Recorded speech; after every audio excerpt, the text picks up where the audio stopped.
ఓటుకి నోట్లు, ఓటుకు కోట్లు, ఈ రెండింటి మధ్యన తేడా ఏంటంటే ఒక్క ఓటుకి 5 కోట్లు అనేటువంటిది అప్పుడు అక్కడ హైదరాబాద్లో జరిగినటువంటి ఎమ్మెల్సీ ఎలక్షన్కి అది ఆ ఓటు కాస్ట్ ఆ స్థాయిలో ఉంది. ఇప్పుడు ఓటుకి నోట్లు పంచుతున్నారు.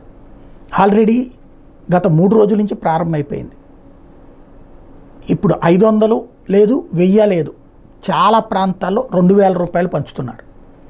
నిన్న అదేది ఈ ఉద్యోగుల ఓట్ల దగ్గరే 2000 నుంచి 5000 రూపాయల దాకా అయితే మిగతా టైంలో ఇప్పుడు డబ్బులు విపరీతంగా పంచుతున్నారు.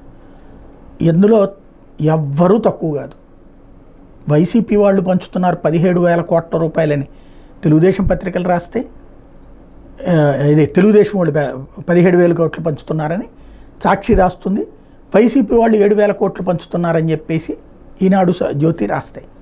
ఎవ్వడు తక్కువ కాదు. డబ్బులు పంచడం అయితే ప్రతి ఒక్కళ్ళు. కొన్ని చోట్ల అభ్యర్థులు పంచుతుంటే అంటే అభ్యర్థుల తరపున డబ్బులు ఖర్చు పెడుతున్నారు, కొన్ని చోట్ల పార్టీలు ఇస్తున్నాయి. అత్యధికంగా వైసీపీ ఇచ్చింది డబ్బులు. వైఎస్ఆర్ కాంగ్రెస్ పార్టీది గ్రౌండ్ లెవెల్లో వినబడుతున్నది కనబడుతున్నది ఏంటంటే నియోజకవర్గానికి 25 నుంచి 35 కోట్ల రూపాయలు ఇచ్చారు. 150,000 నుంచి 175,000 ఓట్లు కొనమన్నారు, ఒకళ్ళకి 2,000 రూపాయలు ఇచ్చి అన్నటువంటి. అదే సందర్భంలో తెలుగుదేశం పార్టీ తరపునేమో ఎమ్మెల్యే క్యాండిడేట్ 1,000, ఎంపీ క్యాండిడేట్ 1,000 వేసుకున్నారు. ఇంకా పార్టీ డబ్బులు రాల. వస్తే ఆ డబ్బులు కూడా ఇవ్వడానికి సిద్ధమవుతున్నారు. పార్టీ పరంగా అయితే బల్క్గా పంపించింది లేదు. ఎంపీ క్యాండిడేట్ల చేత ఎమ్మెల్యే క్యాండిడేట్లకు ఇప్పించారు. అవి 2 కలిపి ఇప్పుడు 2,000 వాళ్ళు పంచుతున్నారు.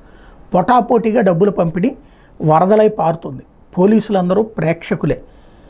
ఎక్కడికక్కడ అక్కడ 1 కోటి రూపాయలు పట్టుకున్నారు, ఇక్కడ 1 లక్ష పట్టుకున్నారు. అట్లాగే తప్పించి డబ్బులు పంచే చోట ఎవడు పట్టుకోలేకపోతున్నాడు. పట్టుకోవాలన్న ఉద్దేశం కూడా లేదు. ఇద్దరి మధ్యన అక్కడ కాంప్రమైజ్ ఉంది. వీళ్ళు ఈ టైంలో పంచేటప్పుడు రెండో వాళ్ళు ఎదురు రాకూడదు, వాళ్ళు పంచేటప్పుడు వీళ్ళు ఎదురు రాకూడదు. అట్లాగా ఒకళ్ళ తర్వాత ఒకళ్ళు పంచుకుంటున్నారు. తెల్లవారుజామున ప్రారంభమవుతున్నాయి, సాయంత్రం పూట్ల నడుస్తున్నాయి.